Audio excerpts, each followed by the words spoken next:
Hi, I'm Doug Black. I'm editor-in-chief at insideHPC. And to be honest, I'm not a game show host, nor do I play one on television. But tonight I'm going to pretend to be one for our event, which we're calling HPC Shark Tank. In case there's any doubt, this event should not be confused with the real Shark Tank TV show. It's intended to be an enlightening, fun, and informative session featuring two startups doing interesting and amazing things. They will be pitching a panel of three sharks who have been given imaginary $100 million venture funds. When the two startups have finished their pitches, the sharks will invest their funds as they see fit, and the company receiving the most investment money is the winner. Okay, so let's start by introducing our panel of experts. We have Lorna Rivera. She recently joined Twilio in a staff research position after 5 years as a research faculty member at Georgia Tech, where she had a focus on improving usage of research computing resources. And before that, she was at the University of Illinois for 5 years. Since 2017, Lorna has served as Director of Research at Women in HPC, the organization dedicated to building a more diverse computing workforce. Lorna, welcome. Thanks for having me. Next, we have Joseph George. He is Vice President of Global Industry and Alliance Marketing at Hewlett-Packard Enterprise. Previously, Joseph served at Cray as the Executive Director of HPC Strategic Alliances. And before that, he was at Dell and SUSE, among other organizations, and has served on the board of directors at the OpenStack Foundation. Joseph, it's great to have you with us today. Thanks, Doug. Great to be here. Okay. And finally, we have Thomas Thurston. He is Chief Technology Officer of the venture capital firm W.R. Hambrecht, where for 13 years he has developed a data-driven approach to venture discovery and assessment. Previously, Thomas was with Intel Capital. Thomas, welcome.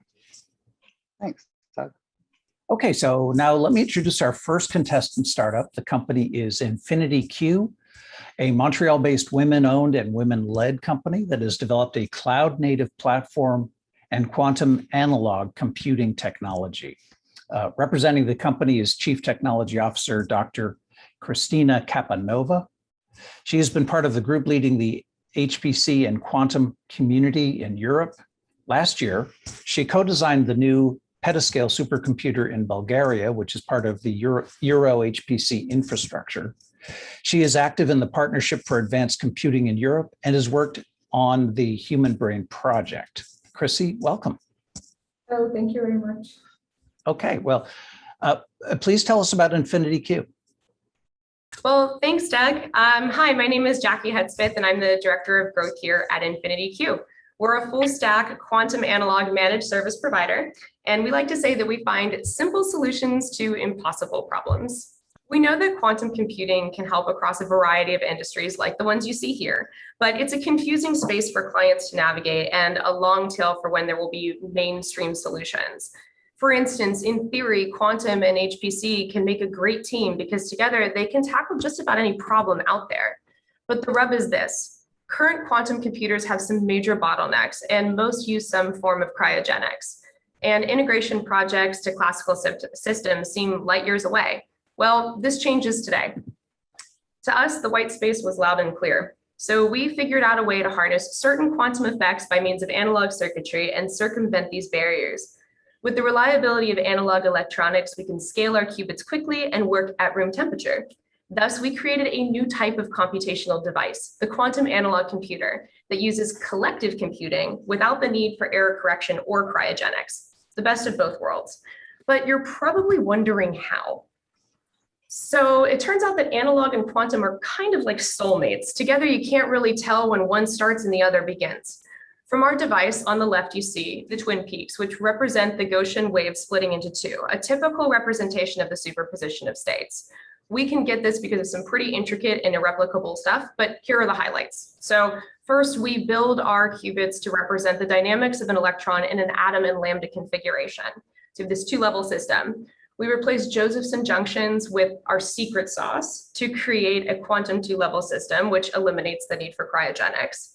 And then our pièce de résistance is we created a topology where all qubits are connected to one another, all to all. So the noise is absorbed by the entire system, which eliminates the need for error correction. And so this is Infinity Cube. It's full stack, market ready, and cloud accessible. Our advantage is threefold. If you choose the integration route, disruption to IT infrastructure is minimal, and we've made it user-friendly with a variety of computational libraries. We also have a cloud platform for clients who don't want to maintain their own device. Second, our tech is highly reliable to produce and scalable without outsourcing overseas. We developed everything in-house because you don't need exotic components or atomic particles for this type of technology. Lastly, we focus on problems that aren't natural for classical computers to solve. In addition to optimization problems, we'll be moving into Monte Carlo simulations and a true random number generator later this year. So what are we working on right now? Pharma is a key focus for us, also where we landed our first revenue generation. For instance, it takes over 10 million trials to combine all the patches on the surface of one protein molecule with those of a second.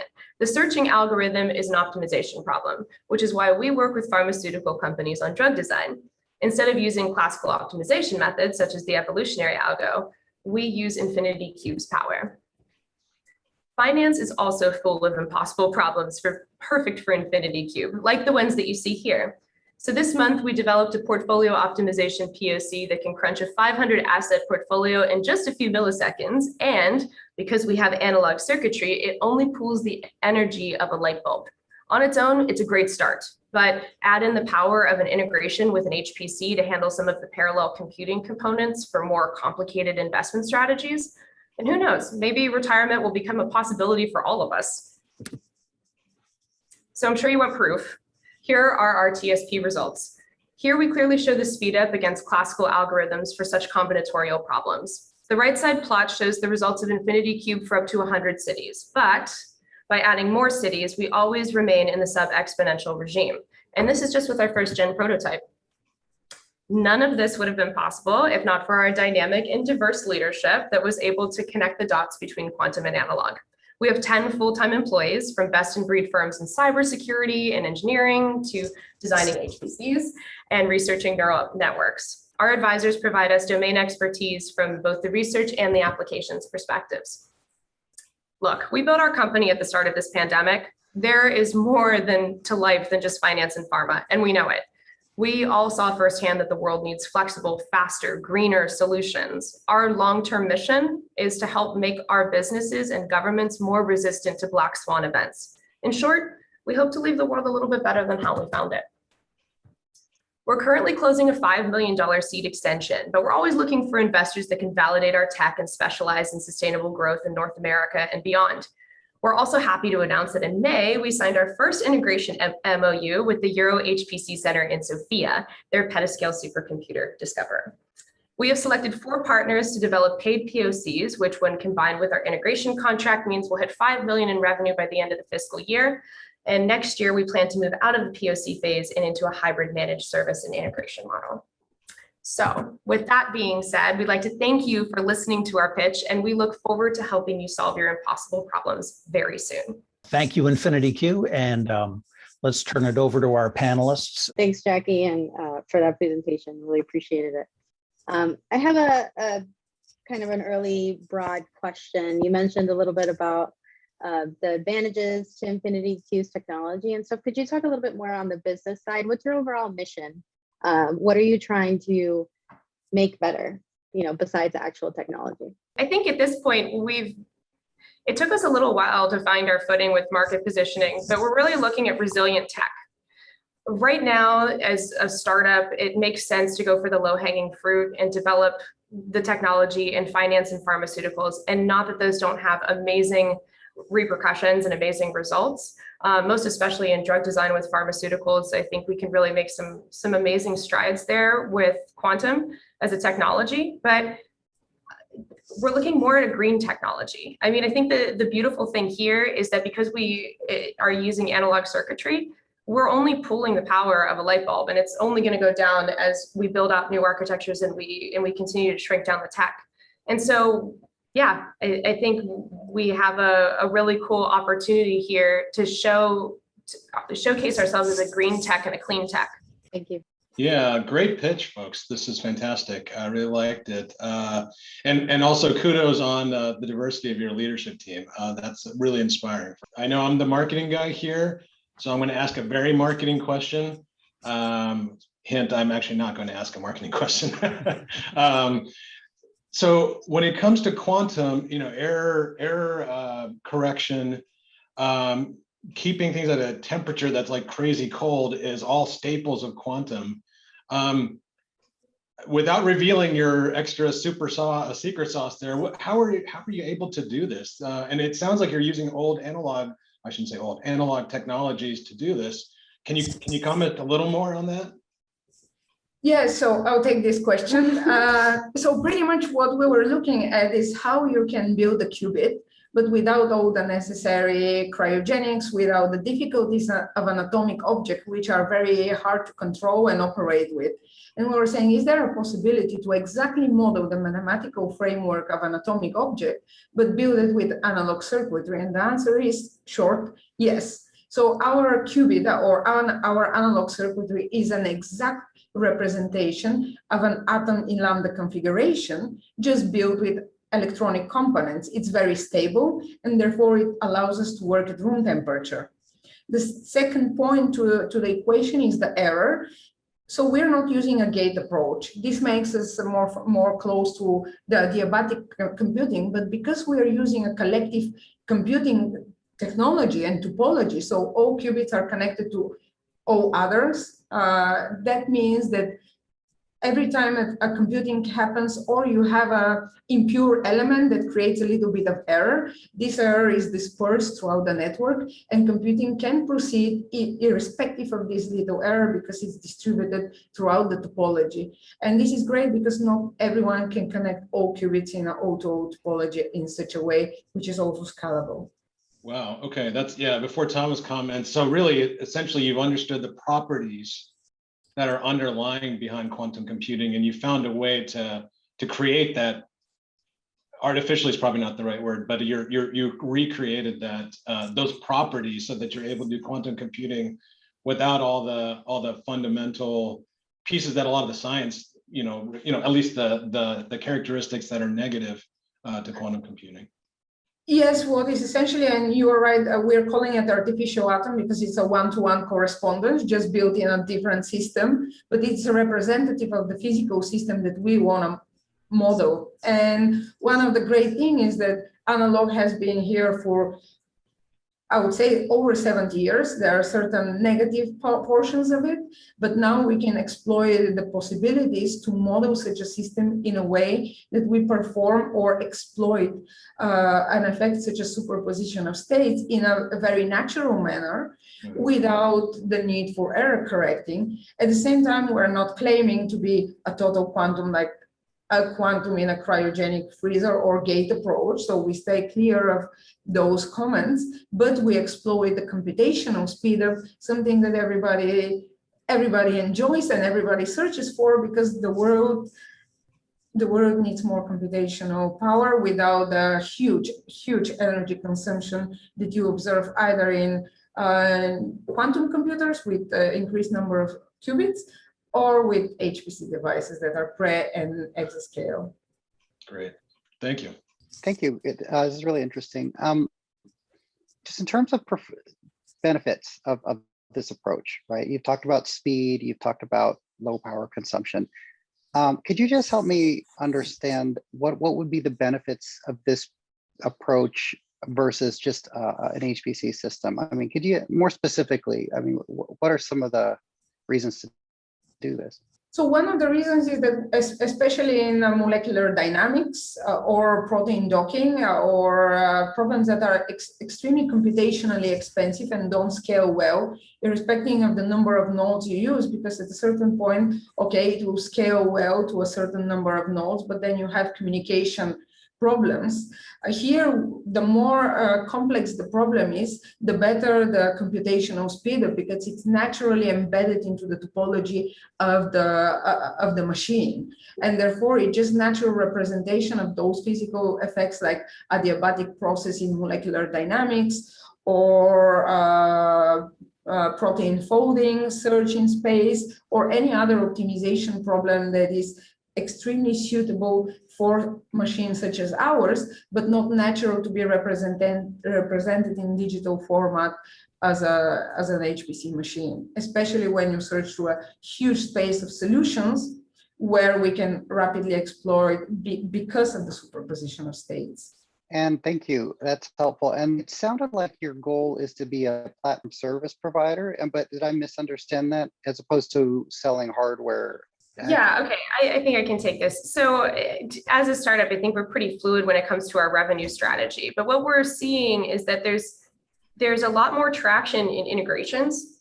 And so because we have this really cool technology that can just very easily integrate with HPCs, that there's a lot of power there. And it's also where we started seeing our first revenue generation, and hence with the MOU and the Euro HPC Center. But originally, in order to test the product and showcase the product, Chrissy built a cloud platform that patched into our first gen device, our prototype. And so that's really where we started developing all of our use cases. And so we also see that could be like a managed service or a SaaS as well. Is it going to pull as much as integrations? Realistically, probably not. But right now we're willing to keep both of those options open and pivot as we need. Okay, no, thank you. And then, I mean, I can make a lot of assumptions, but I'd rather hear it in your words. Who do you see as your top competitors? And don't say nobody. No, there's no way in the world that we won't say nobody. So I would start first with the digital ones, and those would be the Fujitsu inspired annealer, quantum inspired annealer, the Toshiba bifurcation machines, which are both ASIC devices and are incredibly powerful. Then, of course, as an optimization machine or an annealer, one would say D-Wave, because it's the biggest name out there in the annealer space. But also it would be a company in Germany that is entirely analog based and will produce an amazing technology pretty soon. And we have identified it as one of the competitors as well, together with one startup from Spain. It's called Kilimanjaro. It's an offshoot from Barcelona Supercomputing Center, and they do as well superconducting qubit-based annealer for machine learning. So if you win a really big project that ordinarily an HPE or one of the more mainstream non-quantum players would have won, how do you expect them to react? Like there's an HPE person on the panel react if you take a if you take a $500 million deal away from Joe, what do you expect his group to do? Well, I think it would first off be the ultimate compliment, but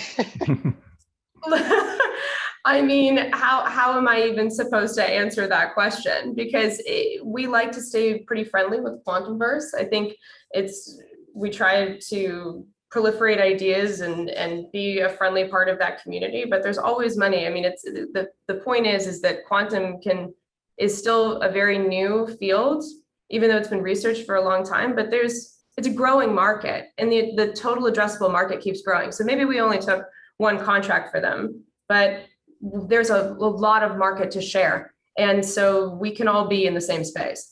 Yeah, see, Thomas and I just met today. So I would go first with, who would you partner with to try and win some of these things, right? So of course I got alliances behind me, so that'd be interesting there. We would partner with an HPC center because it's a natural integration. Not all problems are suitable for our machine, and therefore they need to be tackled with an HPC environment, within an HPC environment. At the same time, some problems can be offloaded on our machine from the HPC machine that is part of the computational problem is unsuitable for that task. Something similar that already happens with GPUs. So not that much of a difference in that respect.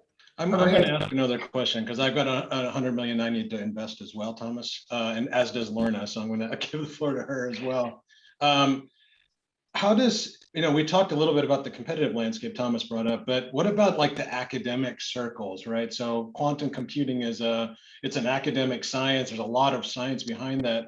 What's the feedback you're getting from the academic world around this analog approach to quantum?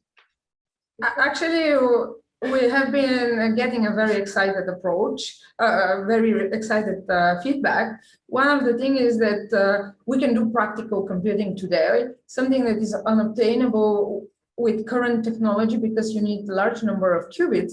And that will happen in, let's say, 10 years when they have less noisy qubits, better gates, etc. But right now, as a stopgap solution where computational needs increase to tackle new domains of knowledge understanding for problems such as pandemic research, financial research, global warming, etc., our solution is suitable for now. So academics are excited. We have been partnering with several in different fields to test and integrate with our machine for their particular problems. So we're very happy about this. Yeah, and that was $100 million of fake dollars, by the way. Just I don't have that. Yeah. What are some of your onboarding issues that you've seen with customers, or I don't know if you've gotten to that point, that you can share with us that you're hoping to, that you think you can address, basically? So I'm particularly concerned with like timing, since it seems like a small group. Like, how are you addressing that? Yeah, I mean, Lorna, it's a great question. I think our pipeline, it has about 15 projects in it, and currently we are able to focus on 4. And so it's nice to create a little bit of that queue, but also we need to scale and be able to create enough of a team here and grow our team here so that we can tackle those projects and be able to siphon off into different teams. But we haven't had a problem getting clients. I think this is a huge, maybe not so much my part because I'm more on the business end of things, but the founders have a lot of contacts because they have domain expertise across a variety of fields and also global expertise. It's not all just coming from one geography. And so we've been able to use that to leverage a lot of the logos that we already have and gain that traction. They've been very, very patient with us as we develop the POCs, and they've really been more like partner clients. While we explore the technology and figure out what problems we can solve. And that's what has gotten us to this point. And then from then it would be more of a word of mouth, and we'll start going into like a product education and full on business development pipeline later. But I guess in short, it hasn't been as bad as we thought it was going to be. Oh, yeah. And I guess my second question, you mentioned that you are positioning yourselves as like this green energy company. Are you also seeing that this could be a solution for folks that have like lower or less adequate infrastructure? I'm thinking of places, for example, where the power goes out a lot, or is that an area you're considering? That's one of our favorite topics, because the idea is to give people the computational advantages, the accuracy advantages at the power consumption that not a lot of people can have, because even now, if you want to get a GPU to do a great computational crunching, you have to shell some money.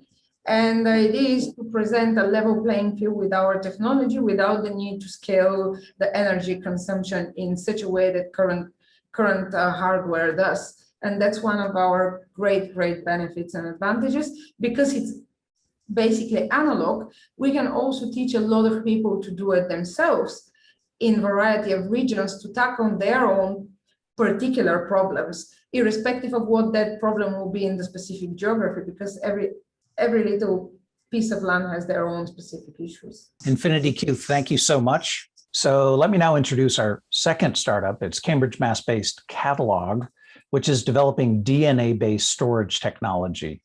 Catalog will be represented by David Turek, Catalog's Chief Technology Officer. He joined the company about a year ago after more than 20 years as a senior HPC manager and strategist at IBM. David, welcome. Thank you very much. Catalog is a synthetic biology company located in Boston whose mission is to encode data into DNA. Motivated by observations that have been made by people like Bill Gates and Richard Feynman, who understand that at the atomic level, we can look at biology as being informative and insightful in terms of how we can manipulate biological constructs to do things that ordinarily we think of only in an electronic or physics kind of space. So DNA turns out to be a wonderfully powerful molecule that we've decided to utilize to explore this notion of encoding data. Well, why do we want to do this? If you look at the trends over time, you see this explosive growth in data where now in the early part of this coming decade, the decade we're in right now, you're seeing zettabytes of data growing at an alarming rate. And companies are struggling with the issue of how to store this affordably, how to acquire the space to store it because the amount of space consumed grows dramatically, how to budget for the energy required to store the data as well, and ultimately, of course, how to compute upon it also. And you can see this sort of dichotomy between the growth of data and compute, which is really a reflection of the truncation of Moore's law manifesting itself on the compute side, while the growth in data grows unbounded effectively. And certainly with the expected trillions of IoT devices being generated and deployed, this will only get worse over the course of time. Now, this is not a new phenomenon. Data growth has been outstripping compute for a while now. And a lot of different industries are really fixated on this. If you look at oil and gas, for example, it's not uncommon to deal with an oil and gas company resurrecting data that they might have collected 40 or 50 years ago from ancient seismic surveys that now are amenable to having the application of new algorithms applied against the data, generating new kinds of insight that might not have been available when that data was originally connected. And you see this phenomenon reflect itself through industry after industry. There's a growing pile of data that's sort of dark because people haven't computed on it yet, but it's just waiting in the wings for somebody to come along with clever ways to fathom the data to develop new insights. So archival data, therefore, becomes a big thing. And in fact, 60% of all data is archival in nature. As an industry segment, it's about an $8 billion a year segment growing at a compound growth rate of between 9 and 12% a year. And if you look at this curvature of this graph, this sort of exponential form, you would expect that to continue unabated for some length of time. But why DNA? What's the motivation behind that? Why not just do this the way we've always done it with tape, with solid state media, with other kinds of electronic based media as well? Some people have actually looked at the growth of data and they've calculated that there's insufficient silicon on the planet to actually hold all the data that's eventually going to be created. So you have that as sort of an upper limit from a practicality perspective that gives you a little bit of pause. But when you look at DNA, what you discover is that with a proper kind of encoding scheme, you can encode data at about 1 million times denser rate than you could with conventional electronic media. So you're shrinking the physical space that you're using to store data by 1 million times. Now you also know the DNA can remain intact for a very, very long time. We've all seen Jurassic Park. You've seen people speculate about trying to reconstitute woolly mammoth, et cetera, sort of the venue of science fiction in some extent. But it's true. People have looked and found DNA that's 1 million years old or older, and they've been able to operate on it. There are actually firms available today whose business is centered around the long-term preservation of data, hundreds, thousands of years, and so on. And once you archive it, once you put data into a DNA form, it's going to be there forever, right? So it takes away the phenomenon of worrying about, well, you know, my storage media will become obsolete. It's going to decay. I have to worry about upgrades, et cetera, et cetera. That kind of goes away. We can easily duplicate DNA data. It's fairly trivial in a chemistry kind of sense. And most importantly, it's always going to be a viable technology. DNA does not become obsolete. Now contrast that with tape technology today. So 2021 is the time when LTO9 tapes were introduced. Now ask yourself, what do I do with LTO6 tape cartridges or LTO7? And if it's just a matter of device, that's one thing, but where's the firmware? Where's the operating system? Where's the software infrastructure that allows me to take advantage of innovation in the electronic space? And as you begin to think about it, you realize the electronic space is always a chase your tail kind of space. There's always innovation, but it always requires you to do massive upgrades. It requires you to incur costs. It requires you to take on risk and effort. But DNA will be persistent from now until the end of time.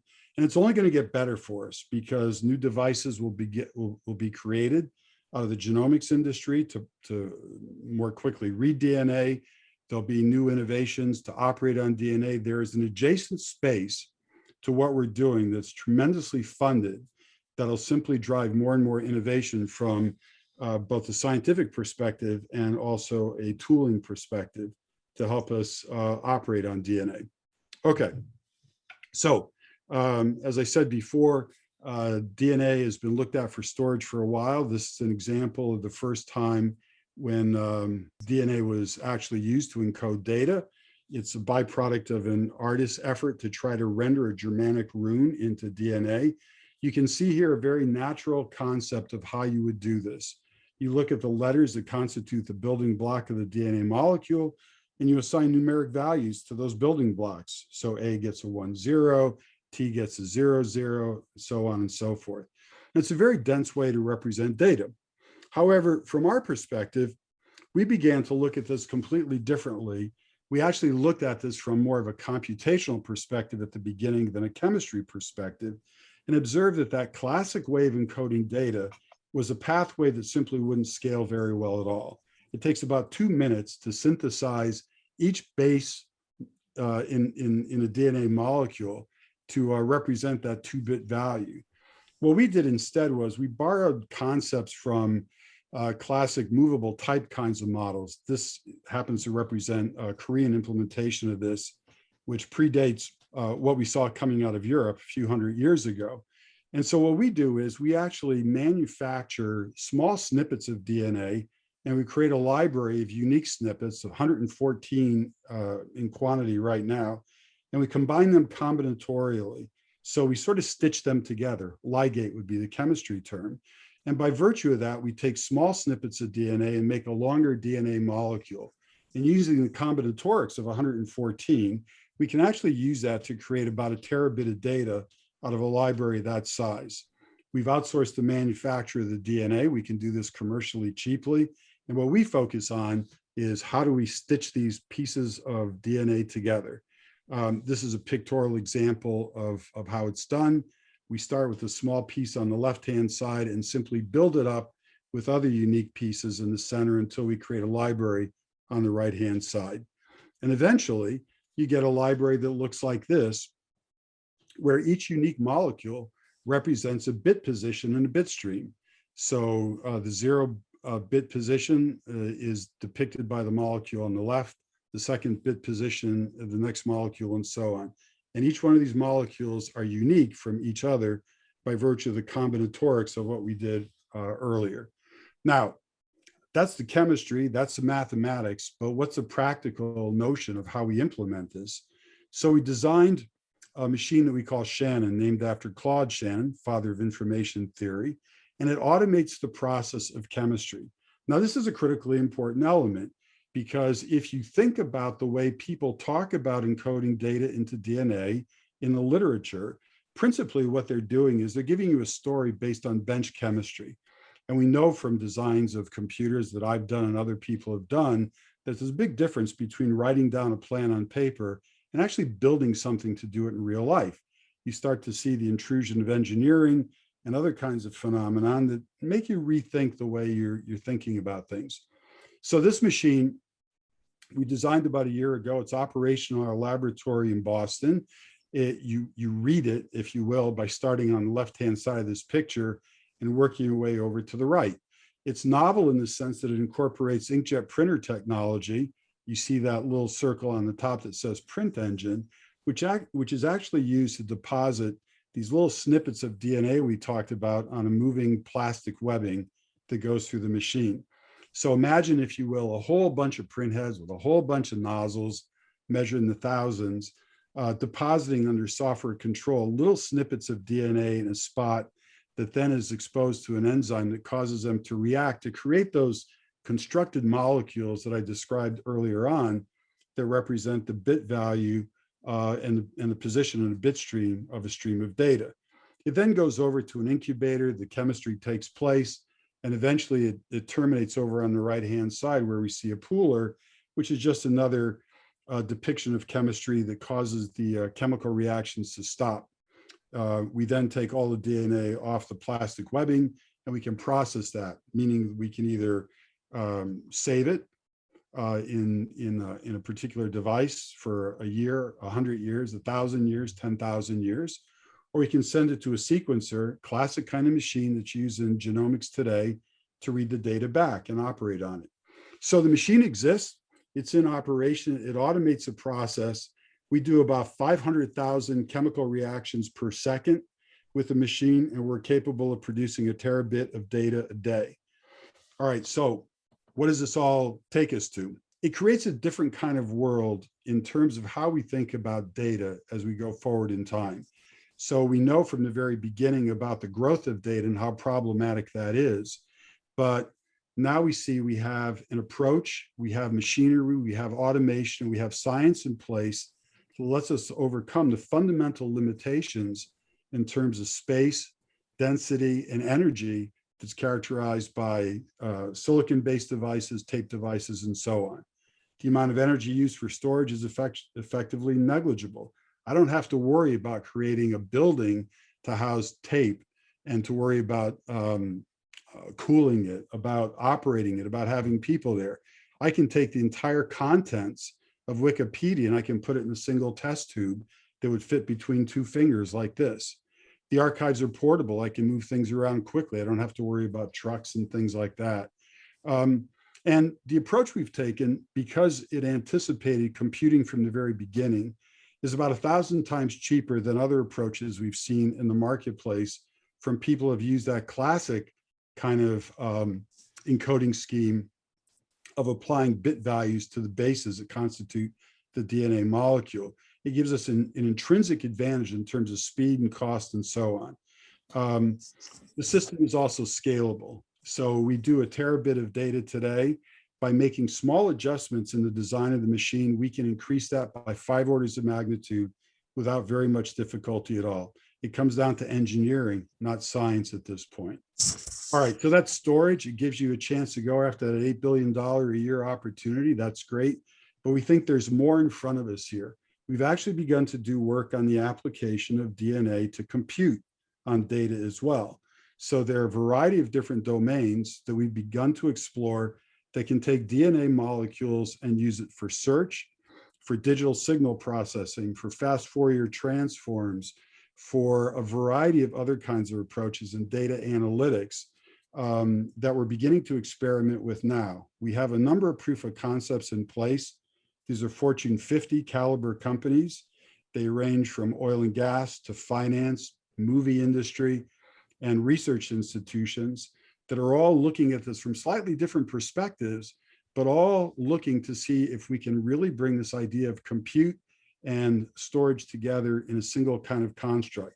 Successfully doing this means we take storage away from the way it is viewed today, which is fundamentally passive, and we begin to make storage active.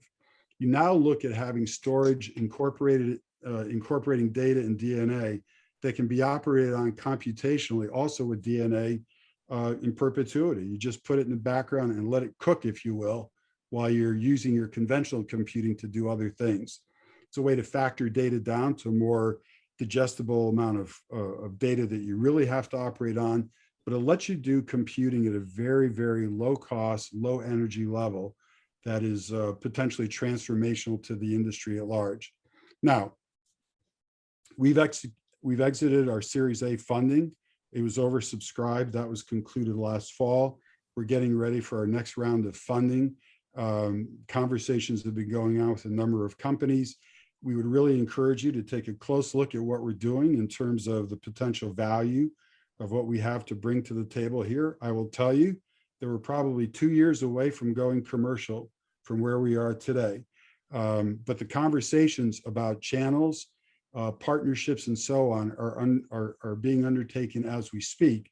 to prepare ourselves for that eventuality 2 years down the road. That's all I have for today. Thank you very much for taking the time to listen. Thank you, David, for that presentation. Super interesting. As someone with a little bit of a bio background, I was particularly curious about your presentation. So I'll dive right into my question.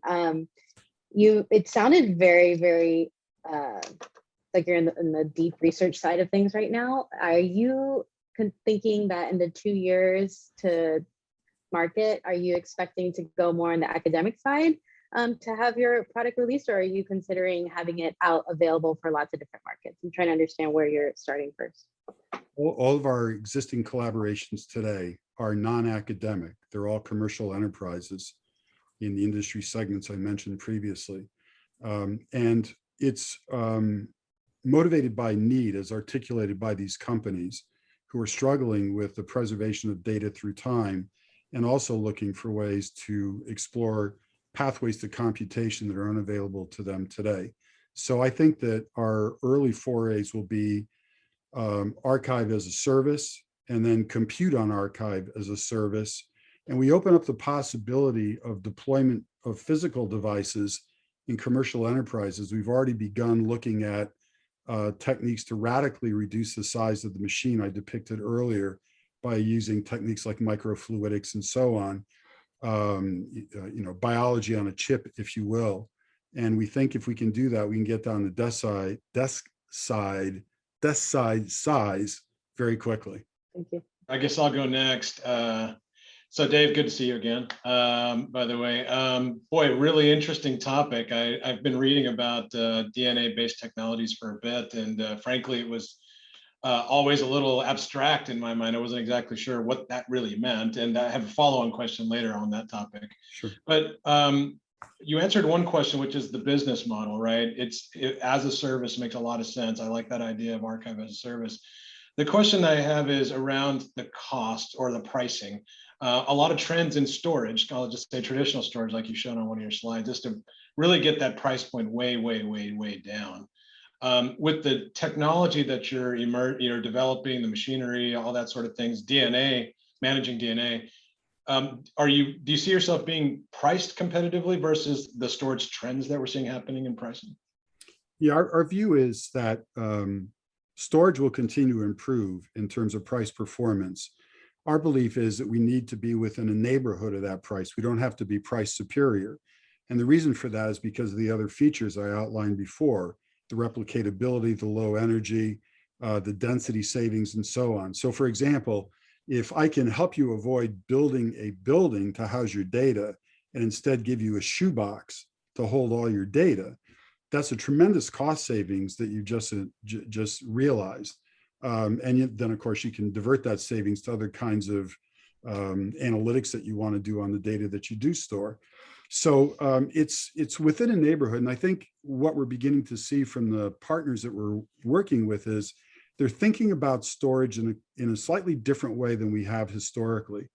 And you see introduced into the vernacular this phrase of write once, read never. All right. Now, that doesn't make any sense from a practical perspective. But what they're really saying is, I want to write this once, but I only really want to read it if there's a catastrophe or something like that. So if you're the head of a movie studio, for example, and you have films from 1895, you want to have a repository of that information somewhere. Not that you're going to look at it every day, but heaven forbid anything ever goes wrong. I want to have that stuff saved somewhere where I can recover it. So that's going to be an early domain of interest for us. That's not going to be the major domain of interest for us, but those will be some of the early adopters. And we're working with those companies now. Sure. Great. Before I hand over to Thomas to ask a question, one of the other common questions around data is around security. I would assume that you have a proprietary way of encrypting and decrypting, and that's not even the right words probably when it comes to DNA, but what can you say about security of the data once it's housed wherever you're housing it? So it's interesting because we can air gap everything. And in fact, our data will just be in a vat, if you will. Mm-hmm. It's not going to be terribly accessible to someone with just electronic means. By the way, we can also preserve it in a desiccated form. So it's a physical pellet, if you will, that effectively add some liquid to it, and you can refurbish it for use in that fashion. So we can secure things quite dramatically from a physical perspective. That's point one. The encoding scheme is point two. We can do a lot in terms of the encoding scheme. We have error correction built in, all those things already, but we can do a lot to obscure the nature of what the data is just by tweaking the encoding scheme. And we're beginning to look at more exotic forms of encryption as well on top of that, because at the end of the day, our data will eventually be read by an electronic device. And so we have to be worried about all steps of the process in terms of how to securitize all of those steps. And that thinking is going on today. But a lot of that can be leveraged from the electronics industry. So if Illumina or Oxford Nanopore, and we use Oxford Nanopore to read our DNA, they have to be as worried about the security of that genomic data as anything. So we'll leverage those capabilities along the way. Great, thank you. I have a question. So you mentioned dark data, archival data, kind of this write once, read never. And you mentioned that's a domain of interest, but you also said that that wasn't your primary domain of interest. What are the primary domain of interest? So what we're looking at right now are these ideas of really building active storage devices where we build a compute capability in the context of DNA encoded data and allow it to operate under the rules of chemistry at a very, very low threshold energy level. So think about the kinds of things you've seen that have represented specialized products in the past in the electronic domain. You've seen systems built just to do map reduce, for example, things like that. And I think there are categories of applications that we can target that will be very appealing to the domains where those applications are deployed, which is why our current level of engagement with outside firms is diverse in nature. So as I said before, it's oil and gas, it's film, it's high energy research, a variety of things like that to explore the domains of applicability here. Well, because I ask that because I want to ask some of the questions I asked to the last group. Who do you see as your competitors? And in other words, if somebody buys your system, whose system did they not buy? So I think what you're going to see in the storage space is sort of a transformation in terms of the industry, where you have all these different levels of storage, where it's hot, where it's cold, where it's archival, where it's write once, read never. It's this hierarchy of storage implementations first pass. We're actually working with storage companies today in partnership mode to try to be the vehicle to flesh out that picture for them. All right, so they're beginning to anticipate this sort of hybrid environment of both purely electronic and electronic biological kinds of systems at the same time as they further segment this domain of data storage. So that's point number one. So in that way, it's an addendum to the existing storage environments. It's not a displacement per se. From a competitive perspective, there are a number of companies looking at encoding data into DNA. It includes Twist, it includes Iridia. In France, it includes Molecular Assemblies. It even includes Microsoft Research. The difference between what we're doing and what they're doing is we believe that they're still operating in the bench chemistry kind of view of the world without an anticipation for how to do things like scalability, how to marry electronics to biology and chemistry, and how to deal with issues of scalability and cost performance that we've already begun to think about now for about 3.5 or 4 years. So we see a distinction between our competitors in the nominal DNA space, and in the electronic space, we see that really more as a partnership set of opportunities. When you throw in DNA computing, it creates an additional class of opportunity as well. So am I interpreting that right to say you would essentially be, your business model is to be a subcontractor in the near future? In other words, if HPE wins a top 500 system, you're the person writing you a check would be HPE to handle part of that storage, or have I totally misunderstood it? That would be one of the channels we would anticipate. So if you look at HPE is not a direct manufacturer of storage technology today. They're taking stuff from Quanta, they're taking stuff from Seagate, Western Digital, whomever. those are the foundational companies building technology. And we're talking to companies like that in a partnership mode as well. So it'd be sort of a pass through to a company like HPE, which is more of an integrator of technologies than an originator of all the technologies that they make use of. So they become a channel for us, just as IBM would be a channel for us, and Dell would be a channel for us, and Atos would be channels for us. So would you go direct or only through those channels, OEM channels? It would depend on the cost of what it would take to really construct a direct channel. That's not cheap, right? Now, we would try to establish a marketplace by providing a service initially, but our expectation is it might cost a couple of $100 million to build a direct channel. And it might be more prudent to carve out a partnership with one or several of those other kinds of companies. Think of it more like NVIDIA, right? NVIDIA is providing base technology, but it manifests itself in systems that come from any systems integrator. So you can get NVIDIA technology through HP, through Dell, et cetera. Now, NVIDIA, of course, is also exploring with a potential ARM acquisition, possibly going direct as well, should that actually take place. So there is a way to thread the needle here in terms of how to have both options available to you through the course of time. NVIDIA in their early days did not anticipate going to the market direct. They saw themselves as an adjunct to people who are delivering compute technology into the marketplace. We would see ourselves very much the same way in the early days, and then let the marketplace dictate which direction we go. Yeah, and that's interesting because one of the questions I have, Dave, is aside from all the technical and business parts of this, that as a service model, I think is also still a really strong part of one of your go-to-markets. But is there a human and ethics side of things that you anticipate the market saying, wait a minute, this is DNA? And I know it's not a one-for-one comparison, but do you anticipate some of that maybe impacting something? The question will absolutely come forward. And we anticipated the question 4 years ago. And by anticipation, we've designed the DNA building blocks that we use in our combinatoric space to be biologically inactive.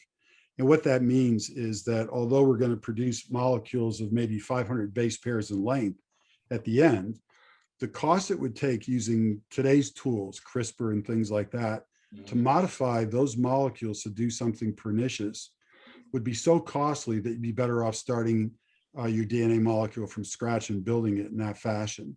So we've anticipated that.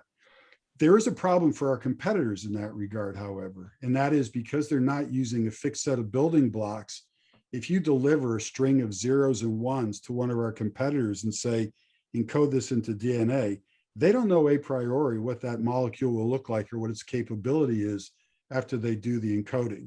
Yeah. All they're doing is they're adding A, G, C's, and T's according to their encoding scheme, and whatever that gives rise to, it gives rise to. So it is a question, I think, for companies who are approaching the chemistry that way. It is not a question for us. It's something we anticipated from the very beginning and worked hard to make sure it couldn't be done. So on that note, I'm imagining this to be a solution for long-term storage. And you mentioned your competitors might not be able to deal with the data very well. What happens, I'm not trying to say anything negative, but what happens after your company and, 100 years from now, I want to look at this data, but this machine doesn't exist. What happens then? Well, when you want to look at the data, you're going to look whatever sequencing technology is available 100 years from now. And that sequencing technology will say, oh, look, here's a piece of DNA. Let me read it. Because the way the sequencers work is they're going to decode things down to a base level, and they're going to produce that. All we need to do is preserve the encoding scheme we used so that the combination of bases that they read map to these building blocks that we've invented to essentially decode the data. Things will only get better over the course of time, is the point. You're going to get more and more sophisticated, more advanced reading technologies that will do it faster with greater accuracy, cheaper, and so on. And a DNA molecule is a DNA molecule. Here it is, go read it. It doesn't matter whether it's today or a million years from now. You can't say that about tape. Okay, so panelists, looking back on these two companies, two really interesting stories. Share with us, if you would, briefly, maybe one or two attributes of each company that you thought was particularly strong. I think one thing about both of these companies is that they are taking not just a business problem or business challenge that's happening right now and solving it in an innovative way. They're actually taking a business challenge that's already been tried to be addressed in an innovative way, and then innovated on the innovation. I think that's something that's really remarkable about both of these companies.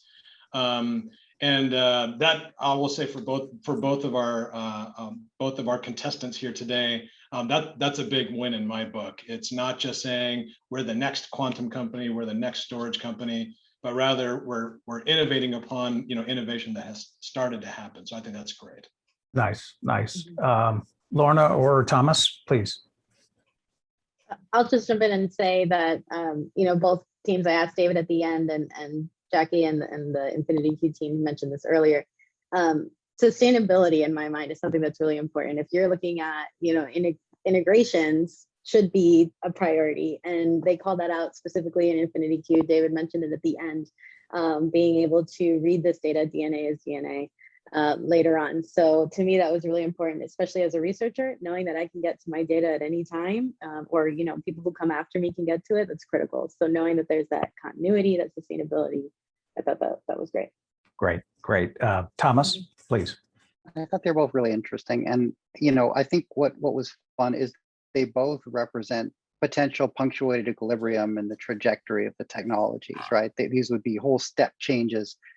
And what I see in both cases are companies trying to kind of bring that together in a practical form, right? Seeing where the future can be and trying to make that a business today and tie those two time periods together. So I think that was interesting, right? It wasn't just neither were sort of incremental slight variations on existing technologies, right? These were definitely step changes, which was exciting. Knowing your methodology, I know that's what you're always looking for. So nice. Okay, so let me invite each of you to divide your $100 million venture funds as you see fit. Okay, so I'd actually put 75% towards Infinity Q. It was hard to decide. I almost went 50-50, but I figured for the sake of the show, I'd lean one way. And so I did 75 Infinity Q. And the reason for that, I really appreciated their mission and this direction that they're heading with focusing towards green energy, focusing towards underdeveloped areas. It's a women-led business. I mean, those are just those extras that to me really spoke loudly, and I appreciated them. So I lean that way. Well, first of all, both those companies have great technologies. I've just been impressed with what I've seen in the science and in the engineering parts of that. So I'm going to put myself in an investor mode for 1 second and say that I'd go where Lorna was going, but I'd go 70-30, 70 for Infinity Q, 30 for Catalog. And mainly it's a business reason. I'm going to put my product management hat on for a second and just say, I think that quantum computing as a concept is something that we hear a lot about right now. There's a lot that's going on, to the point that was made by Christine and Jackie. There's a lot of barriers that are preventing adoption of that right now that I think they're addressing. And I feel like the market is ready for something like that. So I may not be an early stage investor, unfortunately, in my view, but I do think that we'd see a sooner return on investment there. Now, if I go to Catalog for a second, I actually believe in that technology as well. I learned a lot today hearing Dave talk about it. I do think that even though they've thought through the implications of the ethics behind it and things like that, I think the market's going to be a little wary about it. Now, to be fair, I did a little bit of research myself. It's not as scary as I thought it sounded. I thought originally you're injecting it into people, right? That's not really what this is about. But I think the market just, the whole may immediately go there. It might take some education for the market, but then I think Catalog is going to see fantastic growth there. I'm with Lorna. If this wasn't a game show, I'd probably go 50-50. These are both good investments in my view, but I'll go 70 to Infinity Q and then 30 to Catalog. Okay, very good. Thomas, please go ahead. Yeah, I think putting on the business hat, right? Assuming this is a 10-year fund, we're imagining that we'll have, I would actually go 80-20 in favor of Infinity Q. And part of it is just, I think Dave's, I think it's longer term, right? Longer to revenue, longer to scale. That doesn't mean it isn't awesome, but again, if we're gonna say, all right, this is venture capital, and I don't want to wait as long for a return to start. But I think the real thing that triggered me was actually Lorna's question at the very end. It wasn't any of my questions, unfortunately. But the thing that I worry about, but I'm excited about it in Infinity Q, I worry that getting so much interest right now that they're going to take on a lot of projects and inadvertently start stepping on the toes of a lot of competitors, and the reaction is going to be very severe.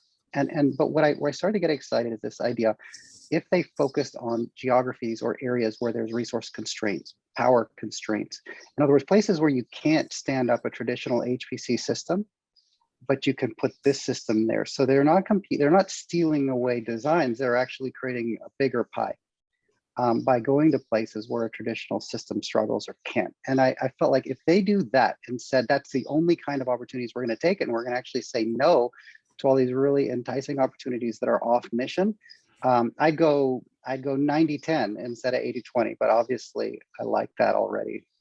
All right. Thank you, panelists. The winning contestant, by my rough math, is Infinity Q with a total of $225 million, Catalog with $75 million. I'd like to thank our panelists of experts for their insightful questions, and our two contestant startups for telling us about their companies and for being good sports. Much appreciated. I thought this was a great event. And thank you to the audience for joining us. We hope you have a great ISC conference this week. Thanks so much.